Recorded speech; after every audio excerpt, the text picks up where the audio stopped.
హామీలను అమలు చేయడంపై దృష్టి పెట్టకుండా ప్రభుత్వ పెద్దలు బీజేపీపై ఆరోపణలు చేస్తున్నారని కేంద్ర మంత్రి కిషన్ రెడ్డి అన్నారు. రాష్ట్రాలకు కేంద్రం నిధులు ఇవ్వడంలో ఒక విధానం ఉంటుందని స్పష్టం చేశారు.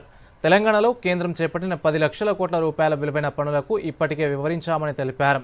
కేంద్ర పథకాలను సమర్థంగా అమలు చేయాలని ముఖ్యమంత్రులకు లేఖలు రాశానని, సీఎంలతో సంబంధం లేకుండా రాష్ట్ర అభివృద్ధిని కోరుకునే వ్యక్తిని తానేనని అన్నారు. దేశంలో నిర్మించే 7 టెక్స్టైల్ పార్కుల్లో ఒకటి తెలంగాణకు ఇచ్చామని చెప్పారు. రాష్ట్రానికి RRRను కేంద్రం మంజూరు చేసిందని కేంద్ర మంత్రి వివరించారు.